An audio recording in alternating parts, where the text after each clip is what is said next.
अस्सलामु अलैकुम वरहमतुल्लाहि वबरकातुहू।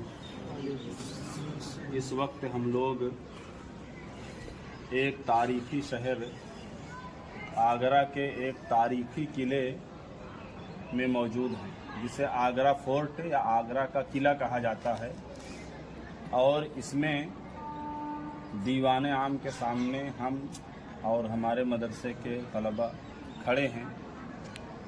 और इस वक्त दिल में ये तमन्ना हुई कि इंडिया में यानी हिंदुस्तान में जब से मुसलमान आए हैं, जब से मुसलमानों की हुकूमत कायम हुई है, वहाँ से लेकर औरंगज़ेब तक पूरी हिस्ट्री हम आपके सामने बयान करें। तो हिंदुस्तान के अंदर सबसे पहले मुस्लिम यानी जो हुकूमत कायम हुई है वो मोहम्मद गौरी के ज़रिए हुई है।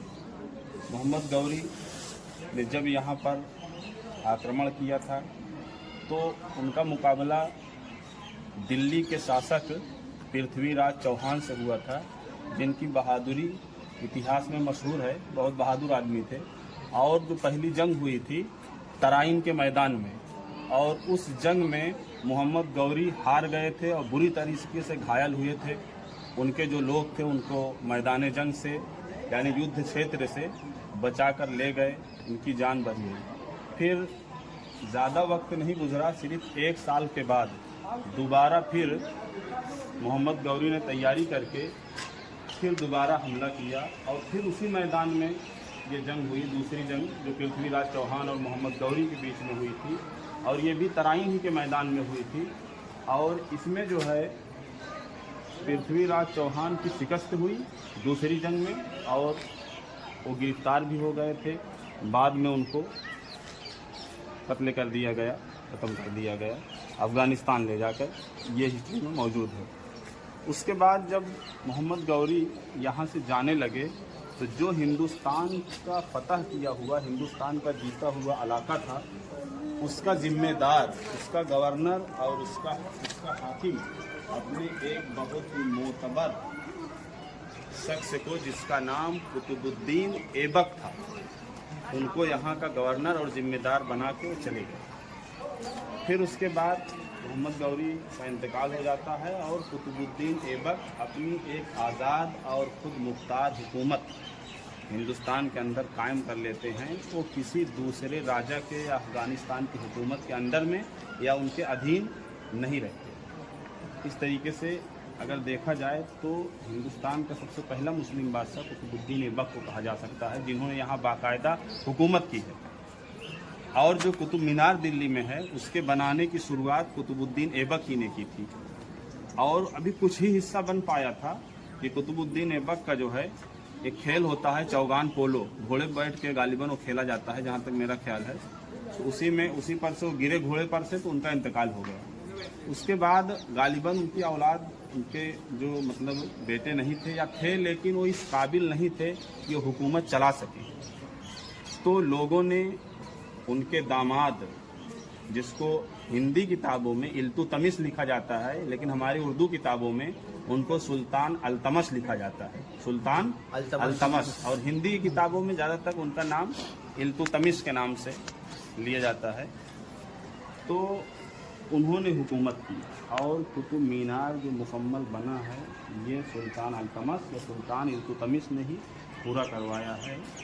और उन्होंने बड़ी अच्छी और बड़ी शानदार हुकूमत की और प्रजा की, रियाया की भलाई के लिए बहुत से अच्छे काम किए। और ये जिस खानदान की हुकूमत चल रही है, जो सबसे पहला खानदान जिसने यहाँ हिंदुस्तान पे हुकूमत किया है, मुसलमानों का जो खानदान, उसको गुलाम खानदान कहा जाता है और हिंदी में गुलाम वंश कहते हैं। उसकी वजह ये है कि इस खानदान में जितने भी बादशाह हुए हैं, चाहे कुतुबुद्दीन ऐबक हो या सुल्तान अल्तमश हो या उसके बाद और भी लोग हुए हैं, उनमें से अक्सरियत अपने शुरुआती ज़िंदगी में किसी न किसी के गुलाम और किसी न किसी के गुलाम रह चुके थे। और बाद में ये अलग बात है कि वो आज़ाद हो गए और उन्होंने बाकायदा हुकूमत की और बादशाह बन गए आज़ाद होकर, लेकिन अपने शुरुआती ज़िंदगी में वो गुलाम रह चुके थे। इसी वजह से इस ख़ानदान को गुलाम ख़ानदान या गुलाम वंश कहा जाता है। बहरहाल हम पहुँचे थे सुल्तान अल्तमश तक। सुल्तान अल्तमश के इंतकाल के बाद, जहाँ तक मुझे पक्का नहीं याद है, शायद उनके कोई बेटा नहीं था या था, लेकिन वो भी हुकूमत के लायक नहीं थे। तो उनकी बेटी जो थी एक सुल्ताना रज़िया, उसका रज़िया नाम था, लेकिन जब वो बादशाह बनी, सुल्तान बनी, तो उसका नाम हो गया सुल्ताना रज़िया, सुल्ताना रज़िया। फिर उन्होंने जो है क्या कहते हैं, तकरीबन 3 या 4 साल तक हुकूमत की, लेकिन उनकी हुकूमत बहुत ज़्यादा दिनों तक नहीं चल सकी और ख़त्म हो गई। उसके बाद भी कुछ ऐसे बादशाह हुए जो कुछ दिनों तक हुकूमत की। उसके बाद इस ख़ानदान में जो आखिरी मतलब ज़बरदस्त थे, जिन्होंने ज़बरदस्त हुकूमत की है, उनका नाम था गयासुद्दीन बलवन। उनके बारे में ये मशहूर है कि वो बहुत सख्त मिजाज थे। अपने दरबार में लोगों का हंसना और मुस्कुराना और इस तरह की चीज़ें पसंद नहीं करते थे और एकदम गंभीर और सीरियस हर वक्त रहा करते थे। हंसी मजाक बिल्कुल नहीं दरबार में, इस तरीके का उनका मिजाज था।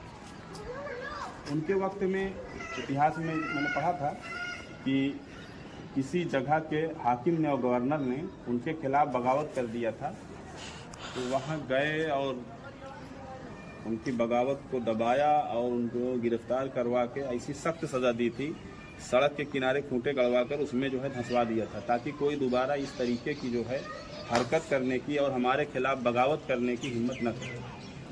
इसके बाद फिर कोई ख़ास हुक्मरान गुलाम ख़ानदान में जो मतलब अच्छी हुकूमत किया हो गए 2 महीना 3 महीना 4 महीने, इस तरह के लोगों को याद नहीं रहता।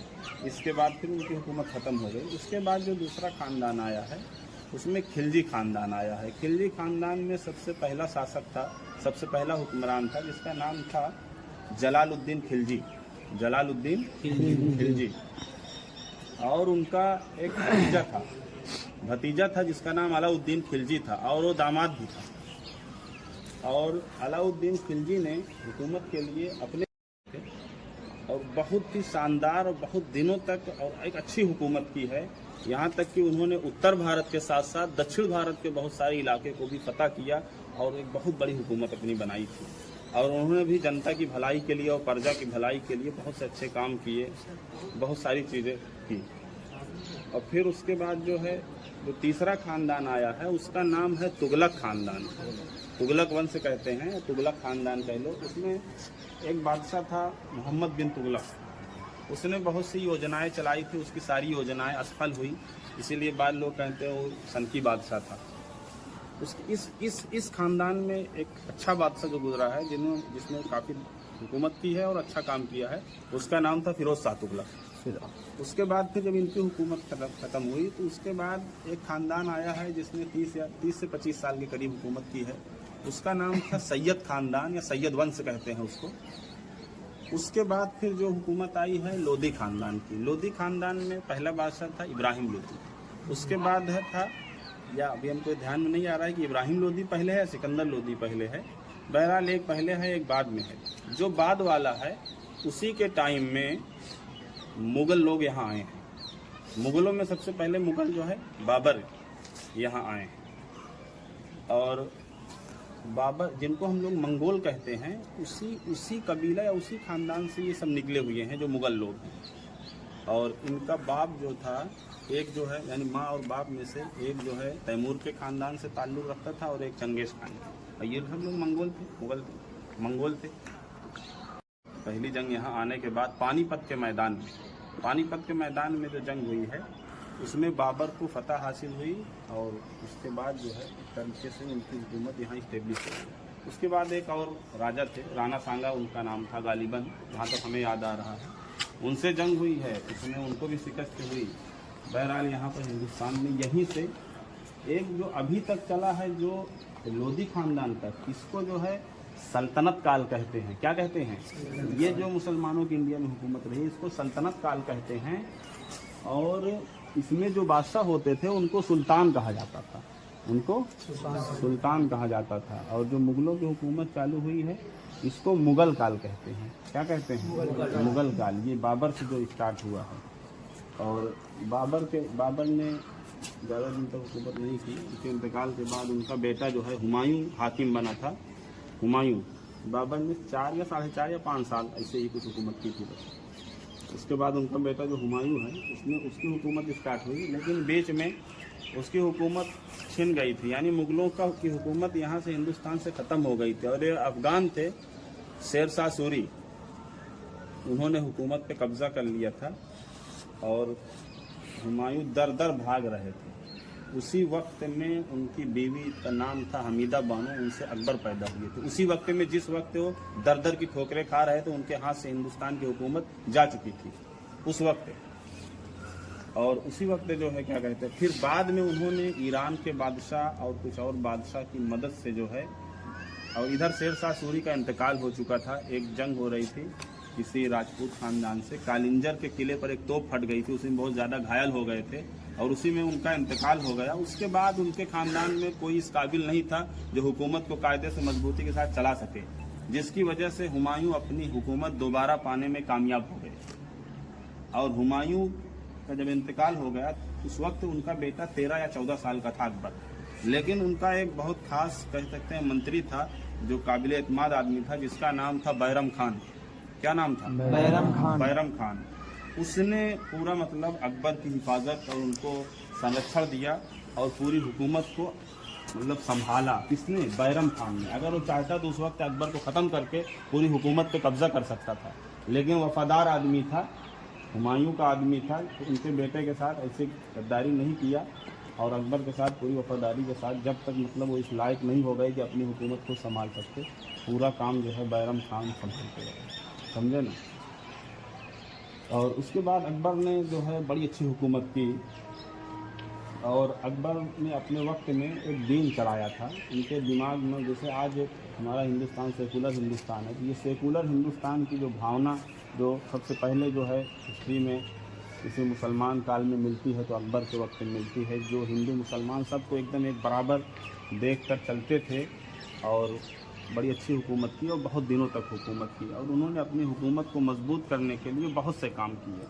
उसमें से एक ये भी था कि जो यहाँ के राजपूत राजा थे उन सब से अच्छा ताल्लुक़ और अच्छा व्यवहार, अच्छा सलूक किया ताकि हमारी हुकूमत बिल्कुल इस्टेब्लिश और मजबूत हो।